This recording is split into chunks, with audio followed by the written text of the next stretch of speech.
Saya itu diindokrinasi waktu pesawat terbang itu terbang. Pernah gak kamu ngerasa bahwa orang-orang hebat dari Indonesia justru lebih dihargai di luar negeri daripada di negaranya sendiri? Itu bukan sekedar perasaan.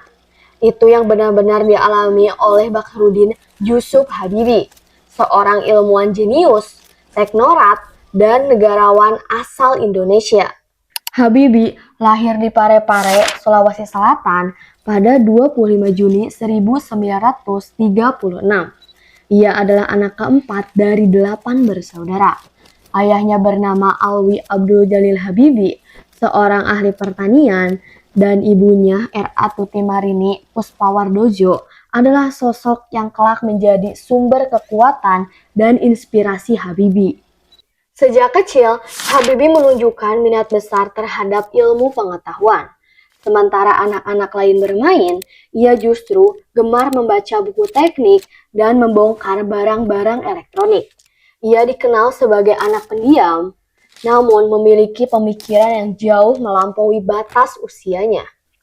Habibie sempat kuliah di Institut Teknologi Bandung atau ITB sebelum melanjutkan studinya ke Jerman melalui program beasiswa pemerintah Indonesia.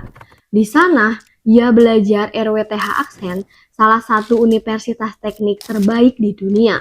Ia berhasil menyelesaikan pendidikan doktoralnya di bidang teknik penerbangan dengan predikat sum cum laude. Tak lama setelah lulus, Habibie direkrut oleh MBB, perusahaan penerbangan terkemuka di Jerman. Di sana, ia mengembangkan teori track progression dan menemukan apa yang kemudian dikenal sebagai Habibie Factor, rumus penting dalam menghitung keretakan mikro pada struktur pesawat. Penemuan ini memberikan kontribusi besar terhadap keselamatan dunia penerbangan internasional.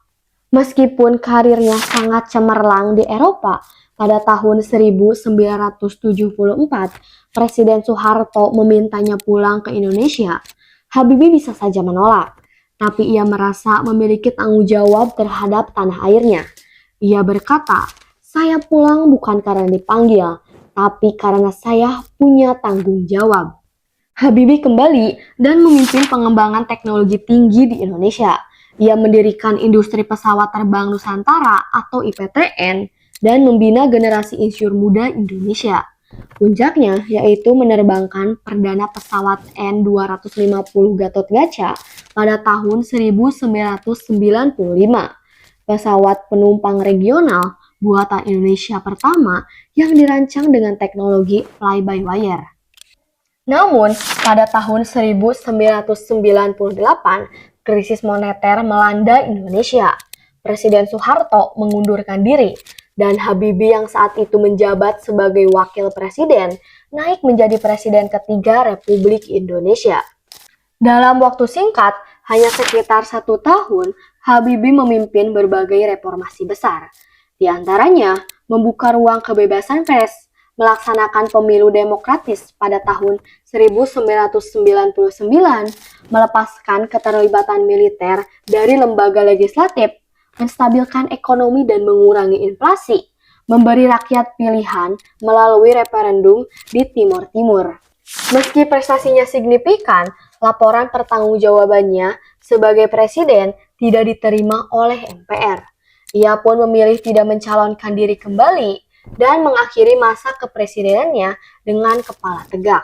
Setelah itu, Habibie menjalani hidup secara sederhana.